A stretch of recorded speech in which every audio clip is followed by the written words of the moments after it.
Hello everyone and welcome to my channel. I am Serge T.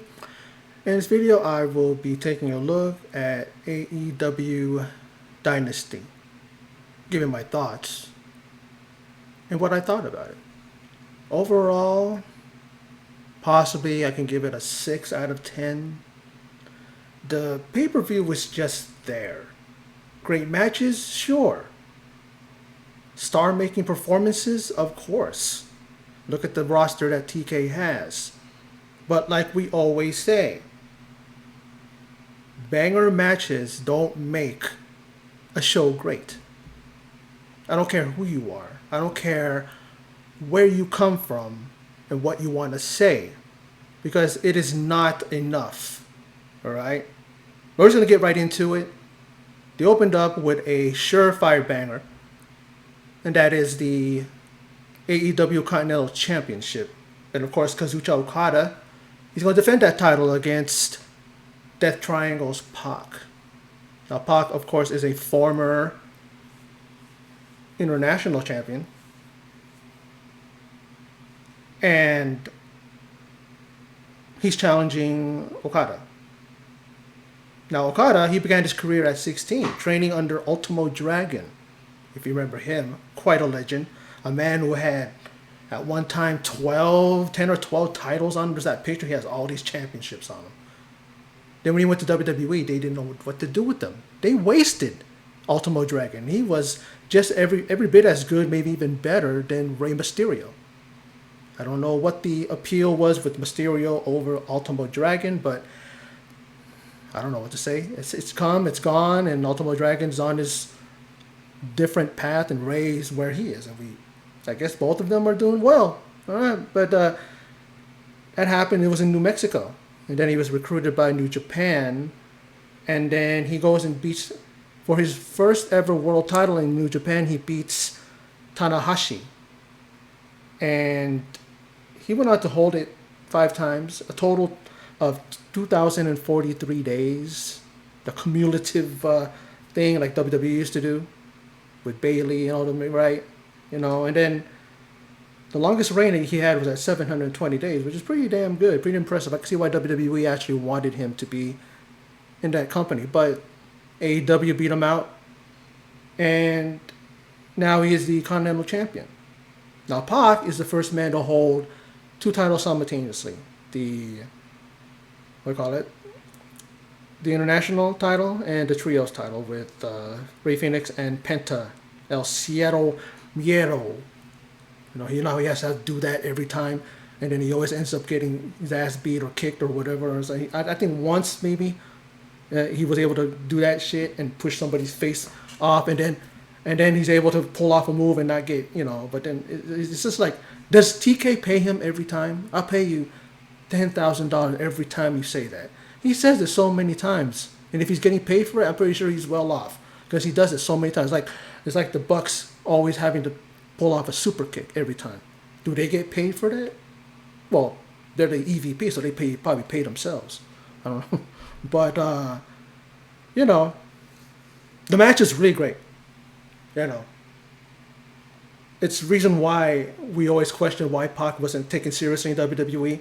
The shit that he pulled off in this match and the things that he did, the way him and Okada gelled in that ring and the way they performed off of each other is really, really eye-opening. You know what I mean? Like, we're not surprised. But the thing that I hate is the no-selling. There's one time where, when somebody someone's behind you and they, push you into the ropes, and then when they go off, they perform a move. Pac did a German doing that to Okada. Okada fell. No, that was with Ospreay. But Okada got up, like right away and does a double drop kick. And then Excalibur has to say, adrenaline was just enough to get that drop kick off. It's like, no, it wasn't. It's what everybody does in AEW, the whole no-sell movement. I can call it the movement because everybody does that. I get it. You're trying to make the other person look strong, or making that person look strong, right? You make the person look strong, but then what happens to the person that did the move? They look weak.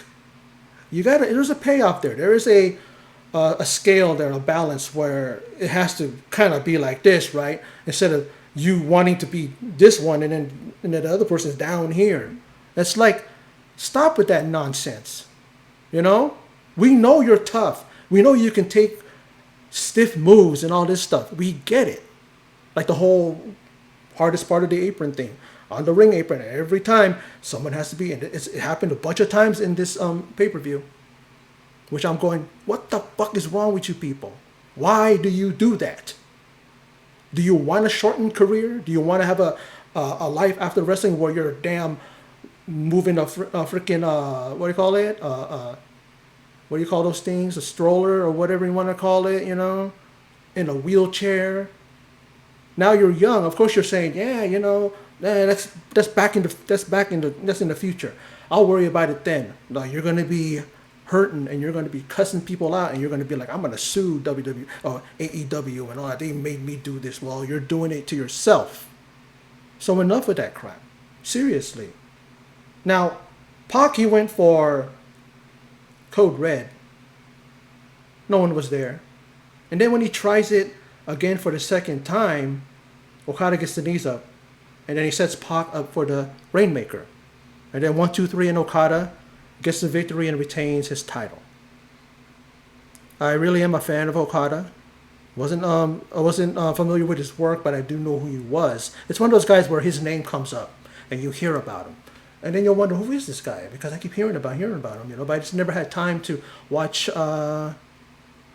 New Japan because it's not on a national scale in the sense of a worldwide scale. Where the U.S. majority of people don't know what New Japan is. They've heard of it, and I've never seen hide nor hair of any of their wrestling or performances or anything. But I know of Okada, Tanahashi, you know, Suzuki, Minoru Suzuki. These guys, I've heard of them. I have. But it's like, if they're not over here, how am I going to know about them? Now, Minoru Suzuki and Tanahashi and them have been in AEW for quite a few times. Okada, enough times to us for at least to get a thing of him, but he was in New Japan majority of his career. An amazing career, Hall of Fame career there. You know, and here he is, and he's doing well, and this match was what we expect out of these two. It's not going to be a snore or a snoozer or a it's just their match. It actually was great. I loved the match. And congratulations on Tanahashi, on Okada. Now, next match is Adam Copeland, Mark Briscoe, and Eddie Kingston versus the House of Black. Now, you got 3 champs on one side, right? Mark Briscoe is the ROH World Heavyweight Champion. He defeated Eddie Kingston for that. Eddie Kingston is the New Japan Strong Openweight Champion. And then, of course, Adam Copeland is the TNT Champion. Now, if House of Black can't beat them, then they are truly buried. Because it's like, they need to get this victory. They sure do. And I like it because it seems like that blowhard Justin Roberts has indeed stopped saying superstar. Like he's trying to make his own thing because he doesn't want to do, what do you call it? Chimmel. When Chimmel would go, superstar, and everybody loved him and he didn't want to do it. I think one time he tried doing that. And I guess someone finally went to him and said, man, cut that shit. Just say superstar, but say it in your way. You know what I mean? And the match was what it was. Multi-men matches can be all over the place, but this one was well done, well produced. Whoever was behind the match did a good job. Everybody got their shit in. But in the end, Adam Copeland, he's going for the spear, right? He's got Malachi Black in his line of sight, right? But then you see him go like this, right? And I thought, did he stutter? Like, was there a miscue? But apparently he spit mist in, Adam Copeland's eyes. And then he ends up connecting with Black Mass, that spinning kick of his. And I'm thinking, hey, with that victory and him, Malachi Black pinning Adam Copeland, does this mean that he is in line for a TNT title shot? Knowing, knowing what do you call it? No. TK. No, he pinned him. He should get a title shot. I mean, not saying that he's never done that before, but he might end up giving it to Eddie. There's more of a friction between them or some kind of thing. You know what I mean? Like he'll go with that instead of like the guy pinned him. Usually, normally, the challenger who does that, or the person that's in a match with the champion and pins him in a multi-man match, that person gets the automatic. That's the only time that I give that to him. Like, yeah, give that to him because he pinned the champion. So let's see if he does. He has not had. What is the statistic on Bonsai Black that he has not had a singles match? I think he's had a few, but he has not had one since House of Black have been together. He might have, but it's so few and far between you forget. And I think they said something like that. He's never had a singles match. I'm thinking maybe in a few years, maybe, but I think he's always been saddled with the Kings of the Black Throne with Brody King, or if he's in a trios match with his whole crew. So I don't know, but this is good momentum for them. And, let's see where that takes him.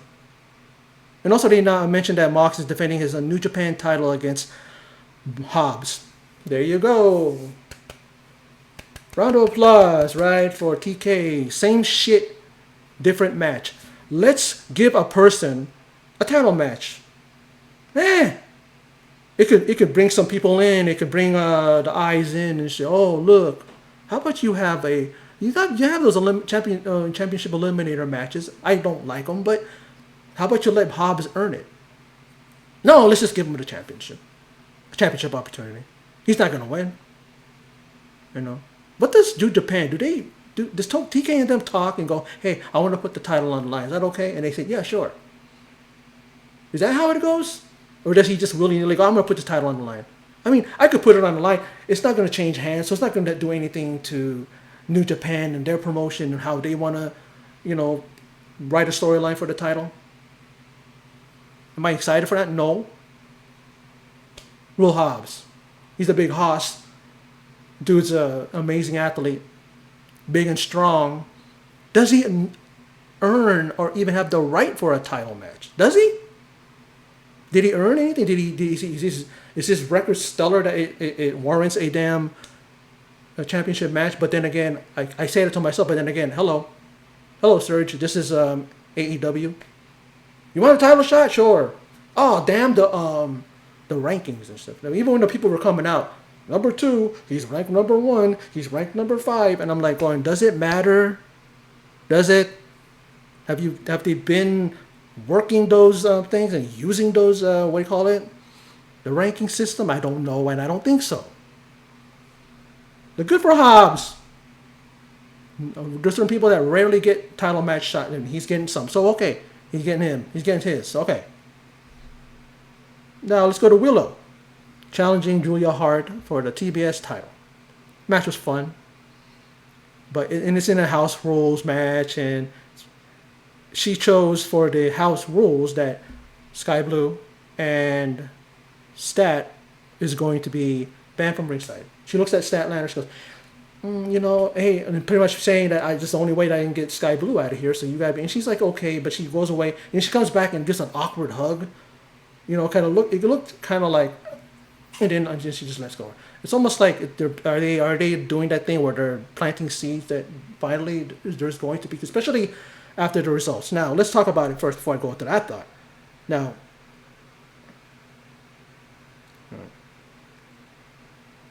and the thing about it, though, is that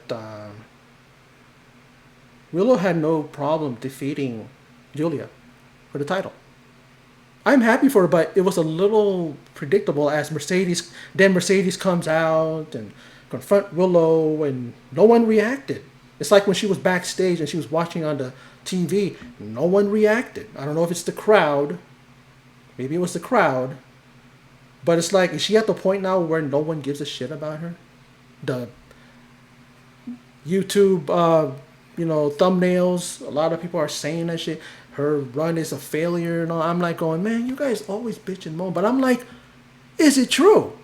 I think it's true. I honestly think it's getting to that point. When she comes out, CEO, CEO, CEO. This thing. That's what she's all about now. She's just a chant, a a dance, and her over emoting promos. This is the problem. There's people, even Dutch Mantel, the legend himself, saying, how come she's not in the ring getting mixing it up and all that stuff and doing this, doing that? And he's one of the guys that says she's a failure. It's like that's the problem with TK booking her for Double or Nothing, and that's like a month away, 26th of May. Willow wins the title, and she's guaranteed a 36-day reign. What a shame, you know. And I predict she is a transitional champion. She doesn't deserve that. She really doesn't.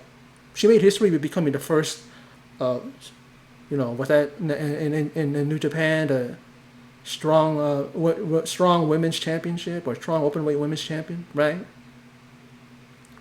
It's like, I love Willow. She's amazing. I like her group there with, Stat. And oh boy, Stokely Hathaway. I finally remembered his name. I like the guy too. You know. But Willow has the title. I was thinking that maybe that's going to be a thing where Statlander is going to betray her and then challenge her for the title and then take it away. But then Willow's first defense is going to be against Mercedes. Mercedes ain't going to lose her first match. It's not like it's her fifth or sixth match where she can lose, but she can't. Why would she? They might, throw a damn monkey wrench in the system. They might swerve us, and she doesn't lose, and Willow retains, and then they're going to go with Willow and but there's too much more history with Willow and Mercedes, and it's not that Excalibur beats us over the head with it every time, telling us the history behind it. And the way he says it, it's fine saying it, but the way he says it as if, she's got a vengeance because she blames her for her injury. No, you had the injury during the match. Willow is a very careful wrestler. I don't think she's somebody who did something. It's not a Ridge Holland who did a Big E and even Elton Prince of a Pretty Red Deadly, neck injuries, And I haven't seen Ridge Holland in like months. He's really being punished, isn't he? But that's that, and it's sad to see that Willow's going to be a short champion. That was going to be her thing. It's like how Mercedes was. She's never had a championship reign more than 100 days or something like that until like a couple of her titles he did that. But man, she was like 30 days, 40 days, something like that, and she would just drop the title like that. I don't know. Now let's go to I've been watching Rampage or Collision. But apparently, Kyle O'Reilly and Roderick Strong are now going at it. A little betrayal by Roddy. Are we surprised? No. He's all about himself, even though he's got Taven and Bennett with him. But he's all about himself. He has Adam Cole and even Wardlow. So it's like, but he's all about himself pretty much.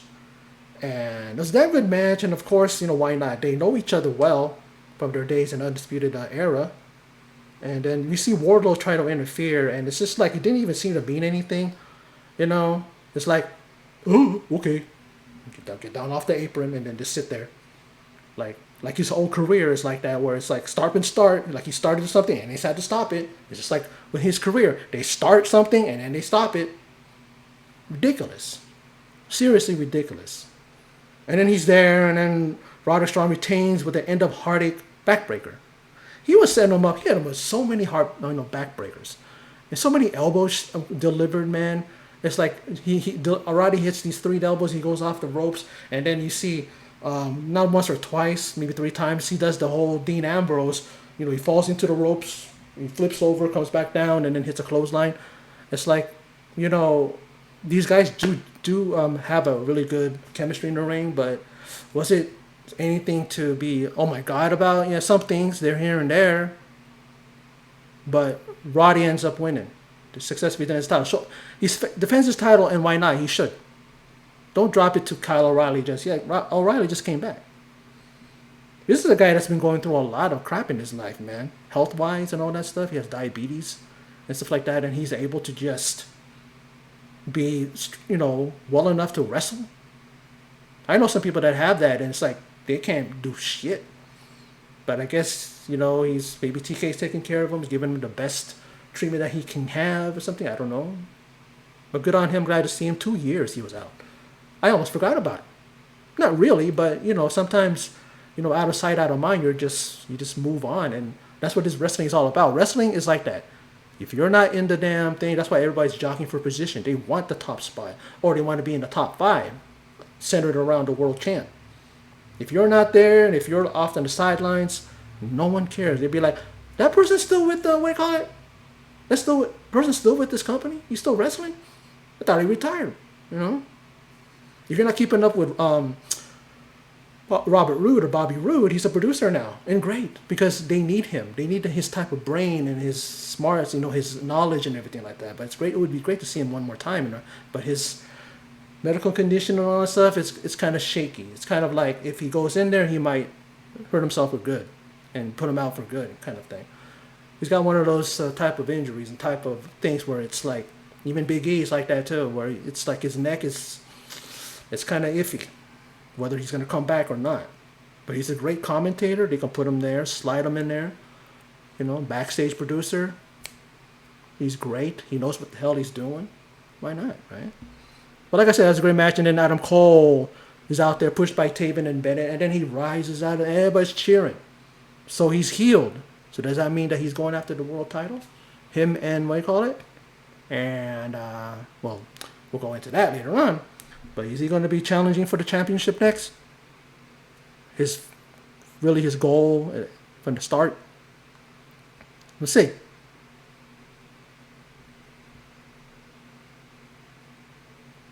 And but then also one more thing before I move on. Cole comes in, Wardlow's in there, looks at him like, what the fuck are you doing here? Just looks at him, just once over, and then he goes in the middle of his guys and does the whole thing that he does, the pose and all that stuff. And I'm like, well, is Wardlow? No. Is Wardlow? But then who cares? Because they're not going to give him nothing. They should have had him hold on to that when he won that Battle Royal. What was that he won to be the number 1 contender for the world title? They should have had that till Dynasty or something like that. They just right away just give him the shot at the title. And then it's just like, Wardlow will be much better off if he goes to WWE or anywhere, really. Go to TNA. Build himself up. TNA will take care of him, I think. NWA, maybe. They'll take care of him. Build him up. Do what Cody did. Cody went to NWA. Cody went to, I believe he went to TNA. He did it. He did his thing. He went to Japan. Part of the Bullet Club and everything like that. You can't get more notoriety than that. More eyes on you than that. And he comes back and look, he's on top of WWE now. The unseatable, it seemed like, in the Tribal Chief, Roman Reigns. But we'll see what that's about, where that's headed. I don't know. Does anybody care? I don't know. Now, let's go to a Who Gives a Shit title. The FTW Championship. And it's up next, right? But who cares? It's a non-sanctioned title. It doesn't mean shit in AEW, but it's still featured on television and on a pay-per-view. And like I said, these guys even mentioned it. The commentary team said, it's not really a real title. It's not recognized by AEW. And why the fuck do you talk about it all the time? Why does it brought up every time? I love, what's his name? Hook.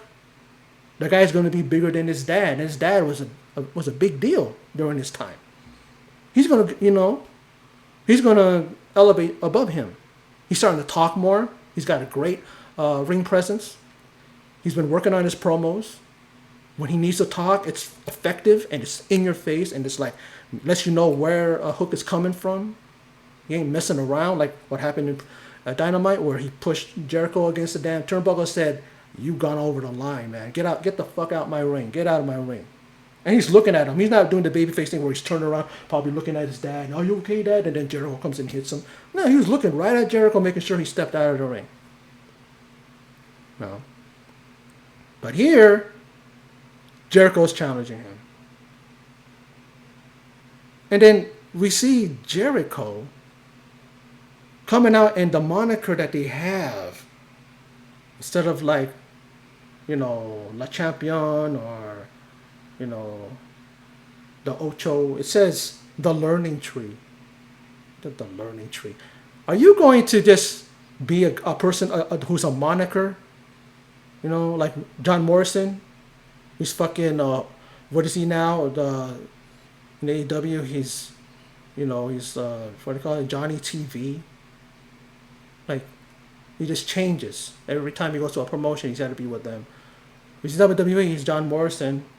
TNA. I think he was Johnny Impact. That's like, dude, you want a definitive thing, and then you're like changing every time. Like no one's gonna remember who was he? What do we call him as an overall name? John Morrison? Is it John Hennigan? That his real name? Is it? You know what I mean? Is it? I don't know. It's like but it's under FTW rules. And he says that Hook is 595 days as the champion. Why is Excalibur mentioning that the title is not officially recognized? If you want it to be recognized, stop saying it's not a recognized title. They say that every other week, every other month, they'll mention it. Yeah, let's let that title look as, what do you call it, as insignificant than it can be. You know what I mean? Let's make it more insignificant, more like a who gives a shit title, right? And I'm telling you, AEW again is definitely where finishers die. Hook kicks out of 2 Judas effects. 2. That's his moneymaker, right? That's Jericho's moneymaker. And as I always say, doing this doesn't make you look strong. It may make you look strong, but then it makes the other person delivering the move look weak. How many times do I gotta say this? However many people are gonna see my video. Understand that is the thing that pisses me off to no end. Is that you do finishers and people kick out. The only finisher that I see that's pretty much a guard, it's what do you call it, protected more than any promotion. That is the RKO. I've seen maybe 2 people kick out of an RKO, and it meant something when that happened. It wasn't like I'm going to show that I'm so strong and I'm so unbeatable and I'm so that I can kick out of any damn move. Stone Cold Stunner, the Rock Bottom, the Neuralizer, all these type of moves that should put your ass out, right? And it just doesn't happen anymore. I get it's a new era, but what, a new era of just underselling shit? Dustin Rhodes is on Chris Van Vliet interviewing with him, and he talks about how, as a young guy, he was told, shut the fuck up and listen, right? I'm thinking, every time I hear that, I go, okay, that was his generation, and yeah, he had a lot of people that were legends it was his learning tree. And I'm going, do you say that to your guys there, man? Do they listen to you? Because I hear that, the Jack Perry and the Bucks and Hook, no, not even a Hook, but because I believe he's old school, and I think he does listen. I meant to say Hangman and those guys, they don't listen. Hangman's gone on record saying that I don't need to listen to these guys. Because you'll learn stuff. You'll learn how not to make mistakes. And that's what I hate about AEW and what they do. They don't listen.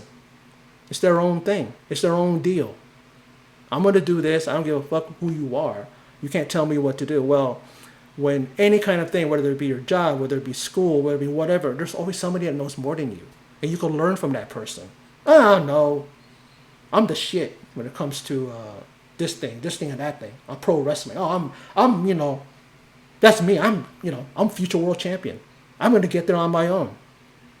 Dustin Rhodes and Bryan Danielson and Jericho and all these other legends before they had William Regal. And William Regal talked about how none of these guys gave him a time of day. Bunch of assholes. William Regal? Oh, shit. Yes, sir. Zip on my damn mouth. Yeah. Don't listen to these guys. So arrogant. That's why professional wrestling is doomed. If everybody has this mentality, it's going to be just, is this going to be there? Is this going to be a bunch of banger matches, but nothing behind it? These guys being dangerous. These guys being, reckless. That how they want it? But in the end, Jericho has to use Floyd the Bat to take out Hook and win the worthless FTW title. And Hook was knocked out, Hook was taken out, and the commentary team was rightfully concerned. Okay, you're concerned. But then when they went to go talk about the next match, and I'm like going, get the fuck over it already. It's like, he didn't die. Initially, yeah, be sad. It was hard to look at. It was hard to see. But they just kept acting like they witnessed a damn murder. And a person that was somebody they loved is now being carted off and soon will be buried. Like, he's going to be back. He's going to be fine, folks. It's like, don't hang on to it. Don't hang on to it during the next introduction. It's just, what? Man. And the next thing is Thunder Rosa versus Timeless Toni Storm for the AEW Women's title. Now, this match was not pretty. Both women are pretty. They're the only pretty thing about this match. And there was just no life in this match. Nothing. There was a little bit of a pickup later on. And you see Toni Storm really putting shit together. And really putting her moves together. Her move set. And it was really crisp like that. But man, it took a long time to get out of that, what they say, first gear. This is like, they're just rolling. That's it. And it looked all kinds of awkward. And no chemistry between these two. None. Seriously. And you would think that they had something going. And then we see a sequence where Toni Storm ducks under a clothesline. And then she delivers a low blow to Thunder Rosa. She sells it, and then she ends up getting hit with Storm Zero, and she loses the match. And Toni Storm defends her title. And again, like people say, Luther has the most enviable job, carrying the lovely Toni Storm back to the thing. There are times where she's sitting on his shoulder, and I'm just like going, man, how did he get that job? This guy goes from being in an awkward type of tag team with whoever that dude was, and he was kind of creepy looking, psychotic looking guy with the eyes and all that shit. And then here he is, a elegant butler type of character. But hey, I'm like bowing down to the guy, like, you got that damn job, all right, that's cool with me. Now, Samantha Irvin. I don't want to hear nobody complain about Samantha Irvin when I got to put up with Justin Roberts, who is a goof. He's a blowhard, and it's all about him, and it's over-the-top ring announcing. When he first came, when I found out he was going to be the ring announcer for this company, I'm like, yes. And then after a while, no. Because the guy is like, what is that thing that he does with Kenny Omega from North Carolina? He says something, North Carolina. And the way he does that thing is so, like, what the fuck does that mean?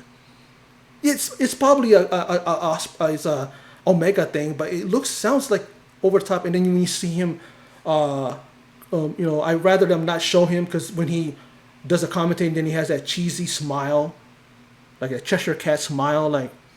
And it's just like Samantha Irvin is very emotional and very into her announcing, and she doesn't make it about herself. That's how it comes off with Justin Roberts. With her, it's all about the performers, but she has to make it come from her. And so people think that, she's just making it about herself. No, she's not. No, she's not. Listen carefully to how she does her commentary, but her ring announcing, and you'll find out that she's doing it for the people, not for her. And I want to hear it. If I hear it, I'm just going to look at that, whoever has that video, and go, shut the fuck up. Every time. I'll be like, you keep complaining.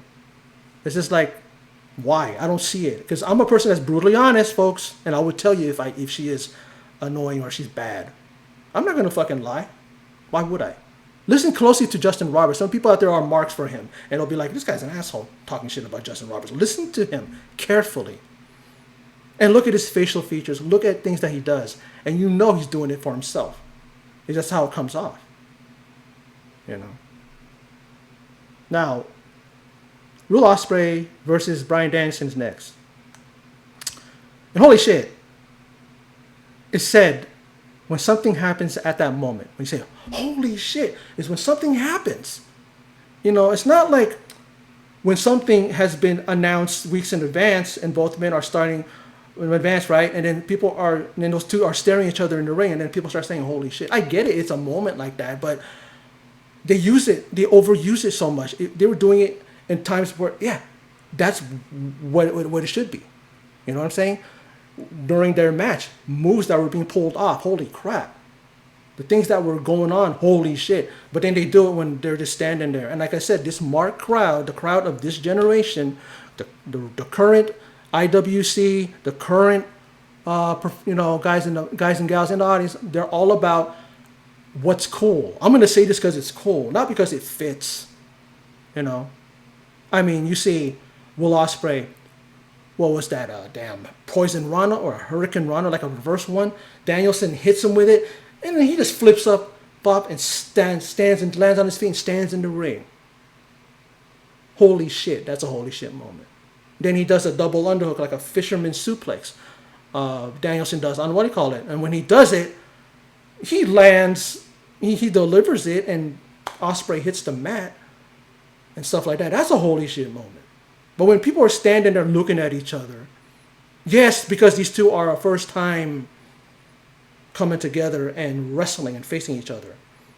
But don't do that, and then you're going to do holy shit on other parts too. There is a place and time. This is another thing.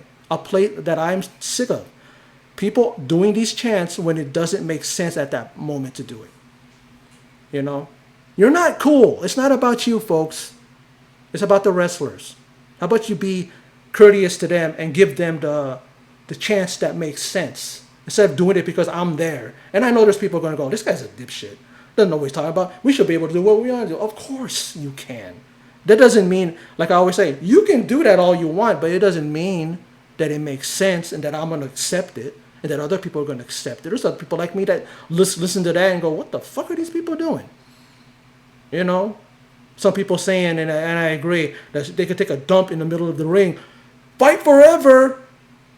It's like anything they do. The Rolodex, you know? They like this. Holy shit! Holy shit! Holy... And then they're quiet. Joe's gonna kill you. Like when Kairi Sane was, you know, as lethal as she is, right? And they go, Kairi's gonna kill you. And then I hate the Ospreay thing. Ospreay. Stupid. Number one, Ospreay doesn't go with that. You know, like Olay just goes with it, Ospreay. Because then you have to say the S thing. Say spray. It's like, it sounds stupid. It sounds desperate. Like they're trying to be cool and trying to do something like that. How about Ospreay like that? It kind of flows instead of Ospreay. Oh yeah, go ahead, get a bottle and spray. Is that what you're saying? Sounds dumb. I swear I fast forward every time I hear that. And then they're still doing it after 10 seconds. The fuck? And then you're making me miss a damn match because of your stupidity and you're wanting to be cool. Look at me, I'm cool. I'm going to say this shit. It has to make sense, folks. I'm going to keep saying that until the cows come home. Don't give a fuck what anybody says. They're not going to tell me, yeah, you can't say that because they can do whatever they want. Chant. Yes, they can, but it has to make sense. Let's get back to that time when people did that.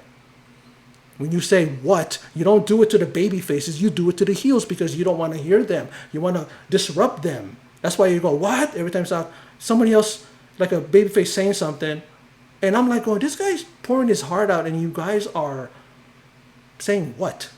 Like, you know what I mean? Like, I swear, I've been in crowds and I've wanted to smack those people, a bunch of guys right there saying what? I'm like going, where's my drink? Do I really want this drink or can I sacrifice and pour it on their asses? Like, shut the fuck up, please. But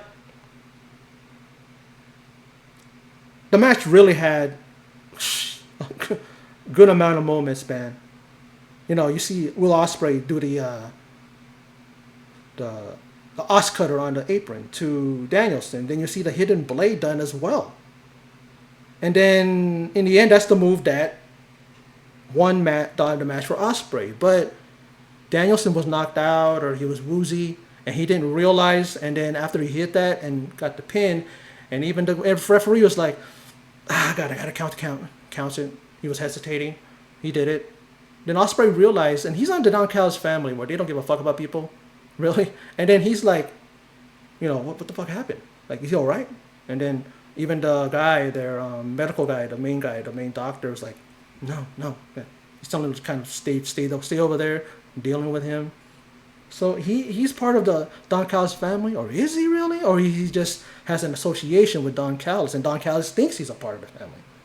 Remember, previously he got mad at these guys for attacking, who was that, Orange Cassidy or something, whoever it was, and he was mad about that. Like, there's something there that's going to break, and it's going to be like Osprey against these guys. We'll see, though. Great match. Really, great match. Now, the finals of the AEW Tag Team Tournament to crown new Tag Team Champs. You got the Young Bucks and FTR in a ladder match. Now, I'm watching this match, and I'm going, how many table spots do you need? I'm like watching, looking over here because I got this shit going. I look over here, through a table. I'm looking over here. Oh, what was that? Someone talking to me. Another table spot. I said, what happened with, I guess he went to Ace, TK, and bought 100 tables and said, hey, just use the tables. Go, do whatever kind of spot you can. Put them through a table. I think I saw a shatter machine right through a table. I think I saw someone go do a damn splash in front of somebody. Somebody got thrown into a table. But how many damn spots can you have? Seriously. Table spots. It's like, okay, we got it. I think you satiated the desire and the damn, intense need for a table. In every match, even every promotion, we want tables, right? I don't mind it, but it's like with the Bucks, with the damn super kicks, it's all done in overabundance, and it's really getting old. You know what I'm saying? Really. And then we see a match, a part of the match, and FTR look like they're gonna win. They're up there, almost grabbing that damn tag titles, and in comes somebody in a mask. I don't know if it's the same mask that MJF had when he was the what do you call it? What was he, the devil, right? Yeah. And then after that happens, he pulls the mask off, and everybody's cheering, and it's it's Jack Perry, or I like to call him Jack Off Perry. Does anybody care about him? This is the guy that was my favorite wrestler coming into AEW when I started watching. And now he's just a little whining little bitch who has CM Punk on his mind. CM Punk lives rent free in that dude's mind, man. And he's making a light thing out there. Good for him. Scapegoat, right? In Japan, right? People calling it the worst gimmick, the worst heel, the worst group or stable that he has. I don't know who the guys are he's with that's with him. But it's like, if this is going to get him over into being an ultimate heel, good on him. And people want to say, and I'm sure people do understand what it is because he is friends with the Bucks, so he was on their side, of course, when Punk was on this side, right? So we'll see what happens with that. I like the guy, I did. I hope this shit doesn't fucking make him a pariah in wrestling the way he's been acting. Talk about during that damn thing with All In, and then what he's been doing overseas, man. Everything he talks about is, what's his name? It's Punk every time. Punk this, Punk that. Not even, sometimes doesn't say his name. And Jack, you do know that the whole thing with the backstage footage didn't work. So try something else now, because that didn't ingratiate people to you. It didn't ingratiate me to you, and I'm one of your biggest fans, man. And I want the best for you, man. Fan of your dad's, Luke Perry. I watched 90210. I ain't gonna be like, oh, I can't say that because it makes me look like a girl. No, it was a good show. He's a good actor. And it's like, I know that since you're a kid, you went to WWE shows with your dad, and your dad was a big fan, and then of course you're definitely a big fan, and then now you're one of the key people, the pillars in AEW. Do something. Redeem yourself.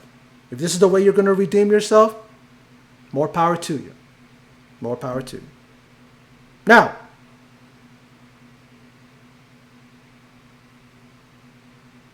but before that, of course, the Bucks win the championship, pull the titles down, and they become the first 3-time tag team champions in AEW. Both of these teams were standing at two times.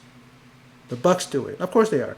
They're the EVPs. They can book themselves into championships and victories and all that stuff. I hope that's not the case, but knowing how these guys are and their reputation, they probably did. Now main event time, and I thought that Joe was defending his AEW title against Black Panther. He looked good. Had the mask on. He gets on one knee. In comes Prince Nana. Puts a robe, just like James Brown, but put a robe on him. He stands up, and then of course Nana gets to do the Swerve dance, and why not? It's grown on me. I thought it was annoying at first, but the crowd loves it. I think it's great. Nana's great. Great thing. I mean, I read that he used to be a wrestler before. I didn't know that, but apparently he found his calling, and he's a manager and doing well. And it's just him and him now. I don't see him with the Gates of Agony. I don't see Nana with Brian Cage. I just see him with... And I think there was a little something where there was some dissension or something like that between him and those guys. But he needs to be with Swerve. Especially now. And I'll get to that with Swerve. Now, this match really was... Man. It made you pull for Swerve. There was a time where on the ring apron, and he's running at Joe, who's on the damn floor, the ring floor, right? He catches him and tries to put him he gets him in a muscle buster, position. But then just kicks out of it. Joe definitely he earned his damn paycheck. The stuff that he did, backdropping Swerve onto the exposed arena floor, cement. But you see how Swerve Strickland landed? He landed really safely. You can see that he's a pro. You can see that he's a damn pro. And he knows how to do that. He kind of rolled onto it. He didn't just go splat. And that's amazing. To be able to have that control. And you don't know how you're going to land, where you're going to land. And Swerve Strickland, he was setting up for the stomp. And in the end, he delivers a definitive one. Hits Joe. After Joe's getting him in the cure for the clutch. He's trying to wear him down, beating him down in the corner. He did that thing, like I said, dropping him on the damn exposed floor. And all of that, but was it worth the effort? No, because in the end, he eats a stomp by Swerve, and Swerve gets the 1, 2, 3.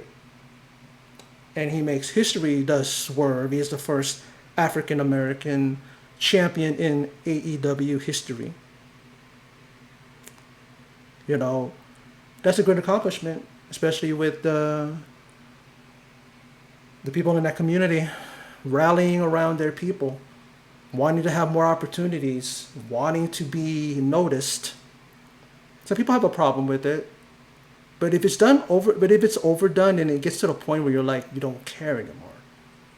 But I care because Swerve Strickland, that's just a bonus. He's African American, he's the first ever African American champion. That's great. That is something. It works here. It does. And more power to him. And congratulations to him. His family's ringside. You can see the emotion when he won the title.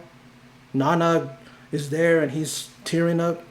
And then I think he was trying to do his dance and, stuff. I'm just like, come on, Nana. It's Swerve's time. He goes out there, his family's there, hugs all around, and we have a new champion. Now, how long is Swerve going to hold his title? Is he going to be facing MJF? Because remember, before MJF left, there was a little bit of a tension between them, a little bit of like, I'm getting like Swerve's like, I'm coming for that title, and MJF's like, come on and get you some, right? That might happen. Adam Cole could be the next challenger, but I hope that Cole wins something definitive, Battle Royal, I don't know, Eliminator challenge match, Champions Eliminator challenge, champion Eliminator match. That's what you call it, and that something. Don't just go, I want your championship. Okay, TK. It's on the deadline. There you go. You got the title match. Come on, TK. Let Cole earn it.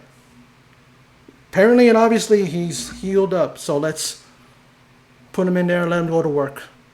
Unlike what you're doing with Mercedes, where she doesn't have to work. She just said, I'm coming after whoever the champion is after Dynasty. I'm going to meet you at Double or Nothing. Really? Is that easy? People already have an issue and a problem with her, that she gets whatever she wants. Why does TK feed the IWC and that toxic group of them there that want to talk nothing but crap about her? And then yet you're going to feed them what they want by just letting her bypass everybody. I want a shot, whoever wins, at Dynasty. And I'm going to meet you at Double or Nothing. Now, from now until then, is she going to get involved? Is she going to do something? Or is she going to go? Or she's just going to do it? CEO, CEO.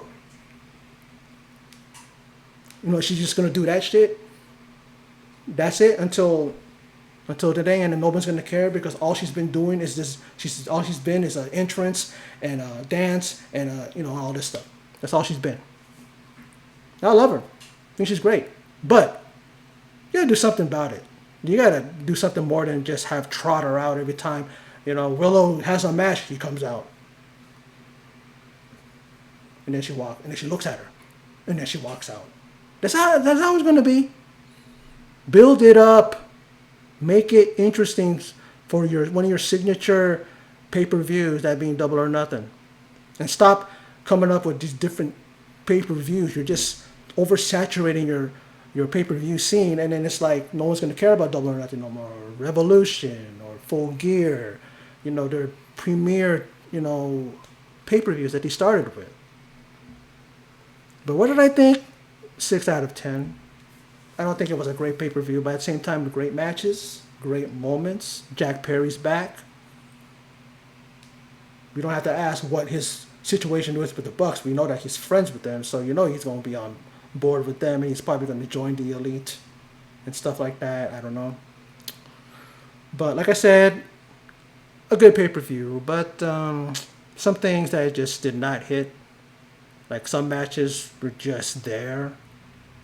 Some had some great moments. The Ospreay Bryan Danielson match didn't disappoint.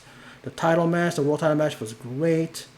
I love the fact that Malachi Black got the pin on Adam Copeland. I hope that means that he's going to get a shot at Adam Copeland's TNT title. Please, let's see Malachi Black in singles competition and not just being with his boys and saddled with his boys. That's it. They had a good momentum. They started, they won, and then Julia Hart loses the title.